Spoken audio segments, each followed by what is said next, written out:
നമസ്കാരം. അൺലിമിറ്റഡ് സ്റ്റോറീസിന്റെ പുതിയൊരു അധ്യായത്തിലേക്ക് എല്ലാ പ്രേക്ഷകർക്കും സ്വാഗതം. നിങ്ങളുടെ ആരുടെയെങ്കിലും വീട്ടിൽ ഞാനിവിടെ പറയുന്ന ചെടികൾ വളർന്നു വരുന്നുണ്ടോ? നിങ്ങളുടെ വീട്ടിൽ, നിങ്ങളുടെ വീടിന്റെ മുറ്റത്ത് അല്ലെങ്കിൽ നിങ്ങളുടെ വീടിനോട് ചേർന്ന് ഈ പറയുന്ന ചെടികൾ വളർന്നു വരുന്നുണ്ടോ? അല്ലെങ്കിൽ നിങ്ങൾ വളർത്തുന്നുണ്ടോ?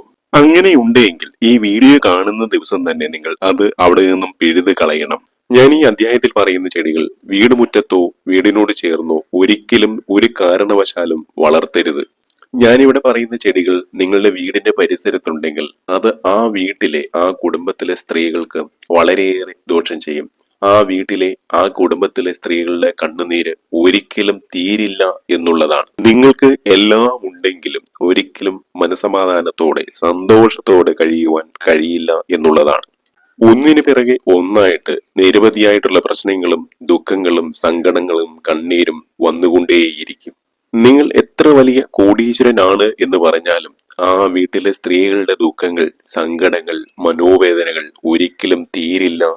ആ വീട്ടിലെ സ്ത്രീകളെ തേടി എന്നും ഏതെങ്കിലും രീതിയിലുള്ള ദുഃഖം വന്നുകൊണ്ടിരിക്കും. ആ സ്ത്രീകളുടെ കണ്ണുനീര് തോരില്ല എന്നുള്ളതാണ്. അതുകൊണ്ട് ഈ വീഡിയോ കാണുന്ന നിങ്ങൾ, പ്രത്യേകിച്ച് സ്ത്രീകൾ, കുടുംബിനികൾ, വീട്ടമ്മമാർ, നിങ്ങളുടെ വീടിനോട് ചേർന്നോ നിങ്ങളുടെ വീടിന്റെ പരിസരത്തോ ഞാൻ ഈ പറയുന്ന ചെടികളോ മരങ്ങളോ ഒക്കെ വളർത്തുന്നുണ്ട് എങ്കിൽ അത് ഇന്ന് തന്നെ അവിടെ നിന്ന് പിഴുതെറിയുക എന്നുള്ളതാണ്. വാസ്തുപരമായിട്ട് നോക്കിയാലും ഒരു വീടിന് ഏറ്റവും ദോഷം ചെയ്യുന്ന ചെടികളാണ് ഞാൻ ഇവിടെ പറയുന്ന 10 ചെടികൾ. ഈ 10 ചെടികളിൽ ഒരെണ്ണമെങ്കിലും നിങ്ങളുടെ വീട്ടിലോ പരിസരത്തോ ഉണ്ടെങ്കിൽ അത് നിർബന്ധമായും മാറ്റണം. ഇതിൽ ഏറ്റവും പ്രധാനപ്പെട്ടത്, നിങ്ങളുടെ വീടിന്റെ വടക്ക് വശത്ത്, നിങ്ങളുടെ വീടിന്റെ വടക്ക് ഭാഗത്ത് കായ്പുള്ള ഫലങ്ങൾ തരുന്ന ചെടികൾ ഒരിക്കലും വളർത്തുവാൻ പാടില്ല എന്നുള്ളതാണ്. പാവയ്ക്ക അഥവാ കൈപ്പയ്ക്ക അല്ലെങ്കിൽ കാഞ്ഞിരം, ഇത്തരത്തിലുള്ള ചെടികളും മരങ്ങളുമൊക്കെ നട്ടു വളർത്തുന്നവരാണെങ്കിൽ അത് അവിടെ നിന്ന് ഇന്ന് തന്നെ, നിങ്ങൾ ഈ വീഡിയോ കേൾക്കുന്ന ദിവസം തന്നെ അത് നശിപ്പിക്കുക.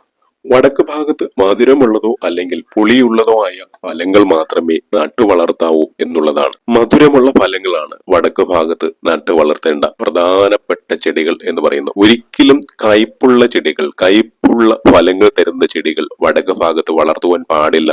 അങ്ങനെ വളർത്തുന്ന വീടുകളിൽ എന്നും ദാരിദ്ര്യവും ദുഃഖവും സങ്കടവും മാത്രമായിരിക്കും ഫലം. അപ്പോൾ നിങ്ങളുടെ ആരുടെയെങ്കിലും വീടിന്റെ വടക്ക് ഭാഗത്ത് ഞാൻ ഈ പറഞ്ഞ ചെടികൾ ഉണ്ടെങ്കിൽ ഇന്ന് തന്നെ അവിടുന്ന് പിഴുതു മാറ്റുക. ഇനി നിങ്ങൾ ശ്രദ്ധിക്കേണ്ട രണ്ടാമത്തെ ചെടി എന്ന് പറയുന്നത് ശംഖുപുഷ്പമാണ്. ശംഖുപുഷ്പം വീടിന്റെ ചില ഭാഗങ്ങളിൽ വളരുന്നത് വളരെ നല്ലതാണ്. എന്നാൽ ഞാൻ ഈ പറയുന്ന 2 ഭാഗങ്ങളിൽ ഒരു കാരണവശാലും ശംഖുപുഷ്പം വളർത്തരുത്. അങ്ങനെ ശംഖുപുഷ്പം നിങ്ങൾ വളർത്തുന്നുണ്ട് എങ്കിൽ ആ വീട്ടിലെ ദുഃഖ ദുരിതങ്ങൾ, ദാരിദ്ര്യം ഒരിക്കലും വിട്ടുമാറുകയില്ല എന്നുള്ളതാണ്. ഈ 2 ഭാഗങ്ങളിൽ ശംഖുപുഷ്പം വളർന്നാൽ അവിടെ മൂദേവി വാസം വന്നു ചേരും. അതുപോലെ തന്നെ ആ വീട്ടിലെ സ്ത്രീകൾക്ക് ഒരിക്കലും ദുഃഖ ദുരിതങ്ങള്, സങ്കടങ്ങള്, വേദനകള്, കണ്ണുനീര് വിട്ടുമാറുകയില്ല എന്നാണ് പറയുന്നത്. നാം പറയുന്ന 2 ഭാഗങ്ങളിൽ ഒരു കാരണവശാലും ശംഖുപുഷ്പം വളർത്തരുത്. മറ്റിടങ്ങളിൽ വളർത്തിയതുകൊണ്ട് കുഴപ്പമില്ല. ആ വീട്ടിലെ സ്ത്രീകൾക്ക് ഒരിക്കലും മനപ്രയാസം വിട്ടൊഴിയില്ല. മക്കളെ ഓർത്തുള്ള സങ്കടം, ഭർത്താവിനെ കുറിച്ചുള്ള സങ്കടം, എന്തു തന്നെ ചെയ്താലും എത്ര തന്നെ പരിശ്രമിച്ചാലും ഫലം കിട്ടാത്ത അവസ്ഥ, മക്കൾ ഗതി പിടിക്കാത്ത അവസ്ഥ, മക്കളെ എത്ര തന്നെ പ്രഗത്ഭരായാലും അവർക്ക് എങ്ങും എത്തുവാൻ കഴിയുകയില്ല. അതുകൊണ്ട് തന്നെ മക്കളെ ഓർത്ത് ആ വീടുകളിലെ, അത്തരം വീടുകളിലെ സ്ത്രീകൾക്ക് എന്നും തോരാ കണ്ണീര് മാത്രമായിരിക്കും ഫലം. ശംഖുപുഷ്പം വളർത്താൻ പാടില്ലാത്ത ഏറ്റവും പ്രധാനപ്പെട്ട സ്ഥലം എന്ന് പറയുന്നത് അലക്കുകല്ലിനോട് ചേർത്തുള്ള ഭാഗമാണ്. അലക്കുകല്ലിനോട് ചേർന്നുള്ള ഭാഗത്ത് ഒരിക്കലും ശംഖുപുഷ്പം വളർത്താൻ പാടില്ല. അങ്ങനെ വളർത്തിയാൽ ഇരട്ടി ദോഷമാണ്. ആ വീട് തന്നെ മുടിഞ്ഞു പോകുന്ന അവസ്ഥയിലേക്ക് മാറും. വളരെയധികം ശ്രദ്ധിക്കേണ്ട കാര്യമാണ്. ഒരിക്കലും നിങ്ങളുടെ അലക്കുകല്ലിനോട് ചേർന്ന് ശംഖുപുഷ്പം നിൽക്കാൻ പാടില്ല, വളർത്താൻ പാടില്ല. അതുപോലെ തന്നെ നിങ്ങളുടെ ബാത്റൂമിനോട് ചേർന്ന് ഒരിക്കലും ശംഖുപുഷ്പം വളരാൻ പാടില്ല. ഈ വീഡിയോ കാണുന്ന ആരുടെയെങ്കിലും വീട്ടില് ശംഖുപുഷ്പം അലക്കുകല്ലിനോട് ചേർന്നോ അല്ലെങ്കിൽ ബാത്റൂമിന് അടുത്തായോ നിൽപ്പുണ്ടെങ്കിൽ അത് അവിടെ നിന്ന് നശിപ്പിച്ച് കളയുക, അല്ലെങ്കിൽ അത് അവിടെ നിന്ന് പറിച്ച് മറ്റൊരു സ്ഥലത്ത് നടുക. ഈ 2 ഭാഗങ്ങളിലും, അലക്കുകല്ലിനോട് ചേർന്നുള്ള ഭാഗങ്ങളിലും ബാത്റൂമിന് അടുത്തുള്ള സ്ഥലങ്ങളിലും ഒരിക്കലും ശംഖുപുഷ്പം വരാൻ പാടില്ല. അവിടെ മൂദേവി വാസമുള്ള സ്ഥലമാണ്. മൂദേവി വാസമുള്ള സ്ഥലത്ത് ഒരിക്കലും ശംഖുപുഷ്പം വളരാൻ പാടില്ല. ഇതാണ് രണ്ടാമത്തെ കാര്യം. ഇക്കാര്യത്തിൽ യാതൊരുവിധ സംശയവും നിങ്ങൾക്ക് വേണ്ട. അത്തരത്തിൽ എവിടെയെങ്കിലും നിൽപ്പുണ്ടെങ്കിൽ അത് ഇന്ന് തന്നെ നശിപ്പിക്കുക, അല്ലെങ്കിൽ അവിടുത്തെ പറിച്ച് നടുക. ഇനി മൂന്നാമത്തെ പ്രധാന ഭാഗം എന്ന് പറയുന്നത് ഈശാന കോണാണ്. അതായത് വീടിന്റെ വടക്കും കിഴക്കും മൂലകൾ ചേർന്ന് വരുന്ന ഭാഗം, വടക്ക് കിഴക്കേ മൂല. ഈ ഭാഗത്ത് ഒരിക്കലും മുള്ളുള്ള ചെടികൾ വളരുവാൻ പാടില്ല എന്നുള്ളതാണ്. വീടിന്റെ വടക്ക് കിഴക്ക് ഭാഗത്ത് ഒരു കാരണവശാലും കള്ളിമുള്ള്, കള്ളിപ്പാല, റോസാ ചെടികൾ, മുരുക്ക്, മരുത് തുടങ്ങിയ മുള്ളുള്ള ചെടികൾ ഒരു കാരണവശാലും നിങ്ങൾ നട്ടു വളർത്തരുത്. അതവിടെ നിന്നാൽ ആ വീട് മുടിയുക തന്നെ ചെയ്യും. ഈ വീഡിയോ കേൾക്കുന്ന ആരുടെയെങ്കിലും വീട്ടിലെ ഈശ്വര സാന്നിധ്യം നിറഞ്ഞു തുളുമ്പുന്ന ഈശാന കോണിൽ വടക്ക് കിഴക്കേ മൂലയിൽ ഞാനീ പറഞ്ഞ മുൾച്ചെടികൾ ആരെങ്കിലും നട്ട് വളർത്തുന്നുണ്ട് അല്ലെങ്കിൽ വളർന്നു നിൽപ്പുണ്ട് എങ്കിൽ ഇന്ന് തന്നെ അവിടുന്ന് അത് പറിച്ചു കളയുക, അത് നശിപ്പിച്ച് കളയുക. ഒരിക്കലും മുൾച്ചെടികൾ വടക്ക് കിഴക്കേ കോണിൽ പാടില്ല. ഇത്തരത്തിൽ മുൾച്ചെടികൾ വടക്ക് കിഴക്ക് ഭാഗത്ത് നിന്നാൽ അത്തരം വീടുകളിലെ സ്ത്രീകൾക്ക് ഒരിക്കലും കണ്ണീര് ഒഴിയുകയില്ല എന്നുള്ളതാണ്. എന്തു തന്നെ നേട്ടമുണ്ടായാലും ആ സ്ത്രീകൾക്ക്, അവിടുത്തെ സ്ത്രീകൾക്കെന്നും ദുഃഖദുരിതം മാത്രമായിരിക്കും ഫലം. ജീവിതത്തിൽ എന്തൊക്കെ ഉണ്ടായാലും, പണമുണ്ട് അല്ലെങ്കിൽ മറ്റ് സൗകര്യങ്ങളുണ്ട്, ഇതൊക്കെ ഉണ്ട് എങ്കിലും ആ വീടുകളിലെ സ്ത്രീകൾക്ക് ഒരിക്കലും മനസമാധാനം ഉണ്ടാവുകയില്ല. മാനസിക വിഷമം വിട്ടൊഴിഞ്ഞ ഒരു സമയമേ ഉണ്ടാവുകയില്ല. എന്നും മനസ്സിന് അസ്വസ്ഥതകൾ മാത്രമായിരിക്കും. ഒന്നുകിൽ ഏതെങ്കിലും രീതിയിലുള്ള രോഗങ്ങൾ, അല്ലെങ്കിൽ മക്കളെ കുറിച്ച് ഓർത്തുള്ള ആശങ്കകൾ, മക്കളുടെ ഭാവിയെ കുറിച്ച് ഓർത്തുള്ള ആശങ്കകൾ, രക്ഷപ്പെടാതെ പോകുന്ന മക്കളെ കുറിച്ചുള്ള വിഷമം. അത്തരം വീടുകളിൽ ഒരിക്കലും സ്ത്രീകളുടെ കണ്ണുനീര് തോരില്ല. ഇനി നാലാമത്തെ ചെടികൾ എന്ന് പറയുന്നത് മൊസാന്ത അഥവാ മുസാണ്ട ചെടികളാണ്. പുഷ്പിക്കുന്ന സസ്യങ്ങളിലെ റൂബിയേസി കുടുംബത്തിലെ കുറ്റിച്ചെടിയാണ് ഈ മുസാണ്ട അല്ലെങ്കിൽ മൊസാന്ത എന്ന് പറയുന്നത്. ഈ മുസാണ്ട അഥവാ മൊസാന്ത ചെടികൾ വളർത്തുന്ന വീടുകളിൽ ഒരിക്കലും കടബാധിതകൾ വിട്ടൊഴിയുകയില്ല. കടം കയറി അത്തരം വീടുകൾ നശിച്ചു പോവുക തന്നെ ചെയ്യും. പല സമ്പന്ന വീടുകളിലും ഇത്തരം മുസാണ്ട ചെടികൾ വളർത്താറുണ്ട്. പക്ഷെ ഈ ചെടികൾ നട്ടു വളർത്തിയതിനു ശേഷം അവരുടെ സമ്പത്ത് നശിച്ചു പോയിട്ടുള്ള ചരിത്രം മാത്രമേ നമ്മൾ കേട്ടിട്ടുള്ളൂ. അത്തരം വീടുകൾ സാമ്പത്തികമായി മുടിഞ്ഞു പോകും എന്നുള്ളതാണ്. എത്ര സമ്പത്തുള്ള വീടായാലും ആ വീട്ടിൽ ഇത്തരം ചെടികൾ വളർത്തിയാൽ ആ വീട്ടിലെ സമ്പത്തെല്ലാം ഇല്ലാതാകും, തന്നെ ക്ഷയിച്ചു പോകും എന്നുള്ളതാണ്.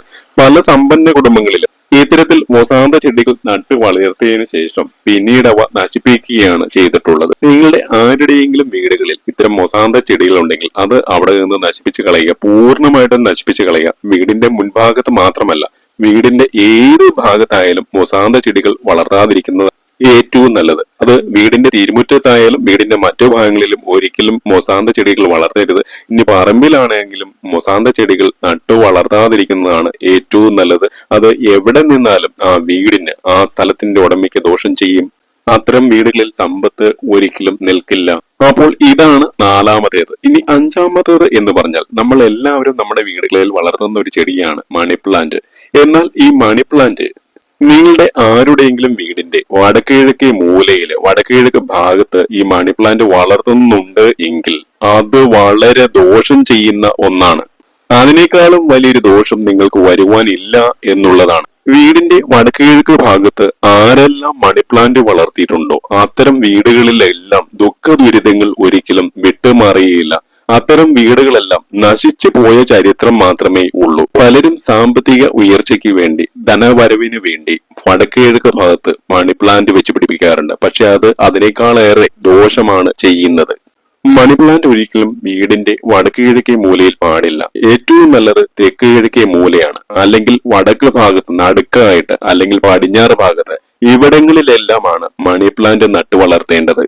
വടക്ക് ഭാഗവും കിഴക്ക് ഭാഗവും ചേരുന്ന വടക്കേ കിഴക്ക് ഭാഗത്ത് ഏതെല്ലാം വീടുകളിൽ മണി പ്ലാന്റ് വളരുന്നുണ്ടോ അത്തരം വീടുകളെല്ലാം മുടിഞ്ഞു പോവുക തന്നെ ചെയ്യും. അത്തരം വീടുകളിലെ സമ്പത്ത് ക്ഷയിച്ചുകൊണ്ടേയിരിക്കും.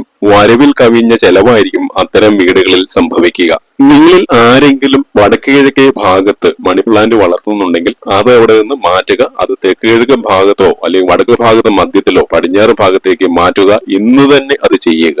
അടുത്തത് വളരെ പ്രധാനപ്പെട്ട ഒരു ചെടിയാണ് ഈ പടത്തിൽ കാണിച്ചിട്ടുള്ള ഇത്തി എന്ന് പറയുന്ന ചെടി. ഇത്തി ഒരിക്കലും നമ്മുടെ വീടിനോട് ചേർത്ത് വളർത്താൻ പാടില്ലാത്ത, വീടിന്റെ പരിസരത്ത് വളർത്താൻ പാടില്ലാത്ത ഒരു ചെടിയാണ് ഇത്തിച്ചെടി എന്ന് പറയുന്നത്. നിങ്ങളുടെ ആരുടെയെങ്കിലും പുരയിടത്തിന്റെ പരിസരത്ത് വേലി കെട്ടി തിരിക്കാത്ത, മതില് കെട്ടാത്ത വീടിന്റെ പറമ്പിൽ ഇത്തി ഉണ്ടെങ്കിൽ അത്തരം ഇത്തി ഇന്ന് തന്നെ നശിപ്പിക്കുക. അതായത് നമ്മുടെ വീടിന് മതിൽ കെട്ടില്ലെങ്കിൽ വീടിനോട് ചേർന്നുള്ള പറമ്പിലും ഒരിക്കലും ഇത്തി പാടില്ല. വീടിന്റെ പരിസരങ്ങളിൽ പാടില്ല. മതിൽ കെട്ടിയിട്ടില്ലെങ്കിൽ വീട്ടിലുള്ള പറമ്പിലും ഇത്തി പാടില്ല എന്നുള്ളതാണ്. നമ്മുടെ വീടിന്റെ പരിസരങ്ങളിൽ എവിടെയെങ്കിലും ഇത്തി നിന്നാൽ ആ വീടുകളിൽ എന്നും ദുഃഖം അലയടിക്കും. അത്തരം വീടുകളിൽ സങ്കടം വിട്ടൊഴിയില്ല. ആ വീട്ടുകാർക്ക് എന്നും കണ്ണീരുകൾ മാത്രമായിരിക്കും ഉണ്ടാവുക. ഓരോ വിധത്തില് ഓരോന്നായിട്ട് മാനസിക വിഷമതകള്, മാനസിക അസ്വസ്ഥതകള്, മനപ്രയാസങ്ങള് ആ വീട്ടുകാരെ പിന്തുടർന്നുകൊണ്ടേയിരിക്കും. നിങ്ങളുടെ ആരുടെയെങ്കിലും വീടുകളിൽ ഇത്തി നിപ്പുണ്ടെങ്കിൽ അത് ഇന്ന് തന്നെ വെട്ടിക്കളയുക. അതുപോലെ ഇത്തിത്തൈകൾ മുളച്ചു വരുന്നുണ്ടെങ്കിൽ ആ മുളച്ചു വരുന്നത് അതോടെ പിഴുതെടുത്ത് കളയുക. ഇത്തിത്തൈ വളർത്തണമെന്നുണ്ടെങ്കിൽ നമുക്ക് വളർത്താം. പക്ഷെ അത് വീടിനകത്ത് പാടില്ല, മതിൽക്കെട്ടിനകത്ത് പാടില്ല. മതില് കെട്ടി മതില് കെട്ടി തിരിച്ച് അതിന്റെ പുറം ഭാഗത്ത് മാത്രമേ വളർത്താവൂ എന്നുള്ളതാണ്. സാധാരണ പക്ഷികളൊക്കെ ഇതിന്റെ കായകള് കൊണ്ടുവന്ന് നമ്മുടെ പറമ്പിലോ വീടിന്റെ പരിസരങ്ങളിലേക്ക് ഇടാം. അങ്ങനെ പൊട്ടിമുളച്ച് ഈ തൈകൾ ഉണ്ടാവാം. അത്തരത്തിൽ തൈകൾ ഉണ്ടാവുകയാണെങ്കിൽ അത് വെട്ടിക്കളയുക. നമ്മുടെ വീടിനോട് ചേർന്നുള്ള ഭാഗങ്ങളിൽ ഒരിക്കലും ഇത്തി വളരാൻ പാടില്ല. അങ്ങനെ വളർന്നാൽ ഞാൻ ആദ്യം പറഞ്ഞതുപോലെ ദുഃഖ ദുരിതങ്ങൾ നമ്മളെ വിട്ടു പോവുകയില്ല. അടുത്തത് നിങ്ങളുടെ വീടിന്റെ കന്നിമൂലയിൽ ഒരിക്കലും വളരാൻ പാടില്ലാത്ത 3 ചെടികളാണ്. ഞാൻ ഈ പറയുന്ന 3 ചെടികൾ ഒരിക്കലും വീടിന്റെ കന്നിമൂലയിൽ വളരാൻ പാടില്ല, അത് വളർത്താൻ പാടില്ല. അങ്ങനെ കന്നിമൂലയിൽ ഈ 3 ചെടികൾ വളർന്നാൽ ഇരട്ടി ദോഷമാണ്, മഹാദോഷമാണ് ആ വീടിന് ഉണ്ടാവുക. തുളസി, മന്ദാരം, മഞ്ഞൾ ഈ 3 ചെടികളാണ് നമ്മൾ വീടിന്റെ കന്നിമൂലയിൽ ഒരിക്കലും വളർത്താൻ പാടില്ലാത്ത 3 ചെടികൾ. ഈ ചെടികൾ അങ്ങനെ വളർത്തിയാൽ വീട്ടിലെ സ്ത്രീകൾക്കും കുഞ്ഞുങ്ങൾക്കും വളരെ ദോഷമാണ്. മഹാലക്ഷ്മി സാന്നിധ്യമുള്ള ഈശ്വര പ്രീതിയുള്ള 3 ചെടികളാണ് തുളസിയും മഞ്ഞളും മന്ദാരവും. ഈ 3 ചെടികളും ഈശ്വര പ്രീതിയുള്ള ഈ 3 ചെടികളും ഒരിക്കലും കന്നിമൂലയിൽ വളർത്താൻ പാടില്ല. കാരണം കന്നിമൂല എന്ന് പറയുന്നത് അസുര ദിക്കാണ്. അസുര ദിക്കിൽ ഒരിക്കലും ഈ പുണ്യ ചെടികൾ, ഈശ്വരാധീനമുള്ള ചെടികൾ വളരുവാൻ പാടില്ല. സ്ത്രീകൾ, വീട്ടമ്മമാർ ഇത് പ്രത്യേകം മനസ്സിലാക്കണം. കന്നിമൂല എന്ന് പറയുന്നത് ഊർജ പ്രസാരണമുള്ള മൂലയാണ്. പക്ഷെ അവിടെ പുണ്യ ചെടികൾ ഒരിക്കലും വളരാൻ പാടില്ല. ഏതെല്ലാം വീടിന്റെ കന്നിമൂലയിലാണോ ഈ തുളസിയും മഞ്ഞളും മന്ദാരവും എല്ലാം വളർന്നിട്ടുള്ളത്, അത്തരം വീടുകളെല്ലാം തളർച്ച ബാധിച്ച് ക്ഷയിച്ചു പോയിട്ടേ ഉള്ളൂ. അപ്പോൾ ഒരു കാരണവശാലും ഈ 3 ചെടികളും അവിടെ വളർത്തരുത്. അറിഞ്ഞിരുന്നുകൊണ്ട് നിങ്ങൾ ദോഷം വരുത്തി വെക്കരുത്. കന്നിമൂലയിൽ ഈ ചെടികൾ വളരുന്നത് ഐശ്വര്യമാണെന്ന് കരുതി ഒരിക്കലും ഈ 3 ചെടിയുടെയും ഒരു തൈ പോലും അവിടെ വെച്ചു പിടിപ്പിക്കാതിരിക്കുക. അതുപോലെ മറ്റ് 2 ചെടികളാണ് മുരിങ്ങയും കറിവേപ്പും. മുരിങ്ങയും കറിവേപ്പും എല്ലാ വീടുകളിലും വേണം. പക്ഷെ നമ്മുടെ കിണറിനോട് ചേർന്നുള്ള ഭാഗങ്ങളിൽ ഒരിക്കലും മുരിങ്ങയും കറിവേപ്പും വരാൻ പാടില്ല എന്നുള്ളതാണ്. നിങ്ങളുടെ ആരുടെയെങ്കിലും വീടിന്റെ കിണറിനോട് ചേർന്നുള്ള ഭാഗങ്ങളിൽ കിണറിനരികെ മുരിങ്ങയോ അല്ലെങ്കിൽ കറിവേപ്പോ നിൽപ്പുണ്ടെങ്കിൽ അത് മഹാദോഷമാണെന്ന് തിരിച്ചറിയുക. കിണറിനരികെ മുരിങ്ങയും കറിവേപ്പും നിൽക്കുന്നത് വാസ്തുദോഷമാണ്. അപ്പോൾ നിങ്ങളുടെ വീട്ടിലെ കിണറുണ്ട്, കിണറിനടുത്ത് മുരിങ്ങ അല്ലെങ്കിൽ കറിവേപ്പുണ്ട് എങ്കിൽ ആ കറിവേപ്പ് ഒരിക്കലും അവിടെ നിൽക്കാൻ പാടില്ല. അത് വെട്ടി നശിപ്പിച്ച് കളയുക. കാരണം അത്തരത്തിൽ കറിവേപ്പ് കിണറിനരികിൽ നിൽപ്പുണ്ടെങ്കിൽ ആ വീട്ടിലെ സ്ത്രീകൾക്ക് പല വിധത്തിൽ രോഗങ്ങൾ വന്നു ചേരും. തീരാവ്യാധികളും മാനസിക വിഷമതകളും മാനസിക പ്രയാസങ്ങളും ഉണ്ടാക്കുന്നതാണ്. മുരിങ്ങ, കറിവേപ്പ് ഈ 2 വൃക്ഷങ്ങൾ നിങ്ങളുടെ വീടിന്റെ കിണറിനരികിൽ നിൽപ്പുണ്ടെങ്കിൽ ഒരിക്കലും ആ വീട്ടിൽ മനസമാധാനത്തോടെ കിടന്നുറങ്ങാൻ കഴിയില്ല. സ്ത്രീകൾക്ക് പല വിധത്തിലുള്ള രോഗങ്ങൾ വന്നുവിടും. അപ്പോൾ ഒരിക്കലും കിണറിനോട് ചേർന്ന് കറിവേപ്പും മുരിങ്ങയും വളർത്താൻ പാടില്ല. അതുപോലെ മറ്റൊരു മരം വാളംപുള്ളി മരമാണ്. വീടിന്റെ തെക്ക് പടിഞ്ഞാറ് ഭാഗത്ത് പുളിമരം വന്നാൽ ആ വീടിന്റെ അധോഗതി തുടങ്ങി എന്ന് ചുരുക്കം. നിങ്ങളുടെ ആരുടെയെങ്കിലും വീടിന്റെ കന്നിമൂലയ്ക്ക്, അതായത് തെക്ക് പടിഞ്ഞാറ് മൂലയ്ക്ക് പുളിമരം നിൽപ്പുണ്ടെങ്കിൽ അത് അവിടെ നിന്ന് വെട്ടിക്കളയുക.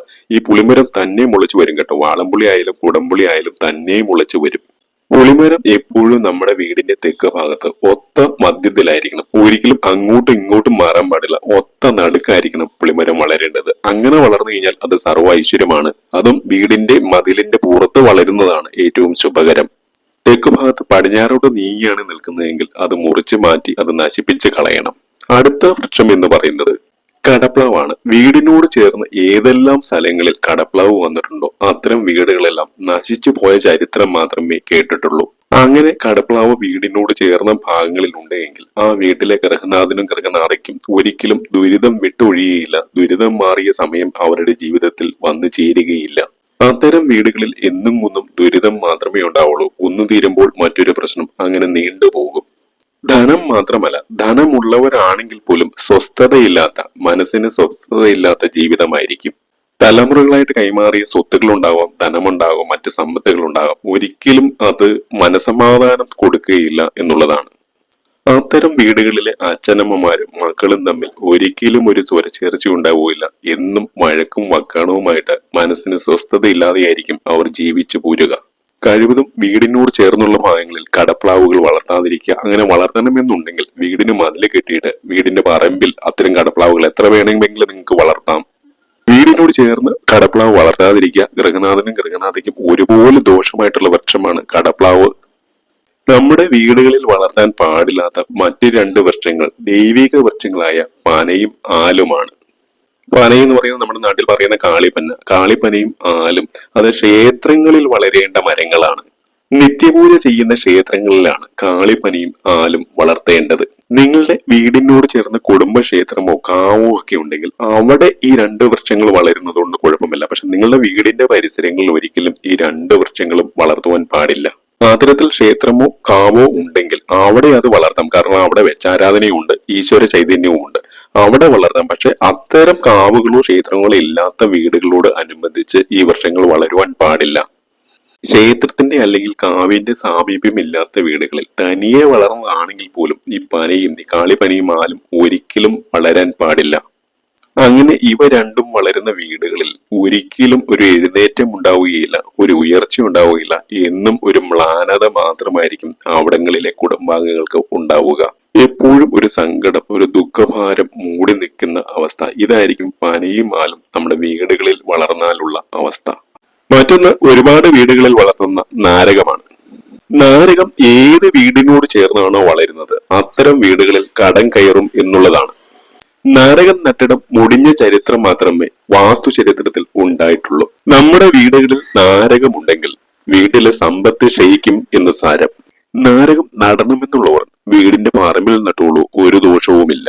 പക്ഷെ 5-10 സെന്റ് സ്ഥലം വാങ്ങി നമ്മൾ ഒരു വീട് പണിത് ആ വീടിനോട് ചേർന്നോ അല്ലെങ്കിൽ രാവിലെ നമ്മൾ ഒരു വഴിക്ക് പോകാനായിട്ട് ജോലിക്ക് പോകാനായിട്ട് ഇറങ്ങുമ്പോൾ അത് കാണുന്ന രീതിയിലോ നാരകം കണി കണ്ടുകൊണ്ട് പോകുന്ന രീതിയിലോ നാരകം വളർത്തുന്നവരുണ്ടെങ്കിൽ അത് നിങ്ങളുടെ വീട്ടുമുറ്റത്ത് നിന്ന് നിങ്ങളുടെ വീടിന്റെ പരിസരത്ത് നിന്ന് പറിച്ച് കളയുക, നശിപ്പിച്ച് കളയുക. മറ്റൊന്ന് ഇലവാണ്. നമ്മുടെ വീടിനോട് ചേർന്ന് ഒരിക്കലും ഇലവ് വളർത്തരുത്.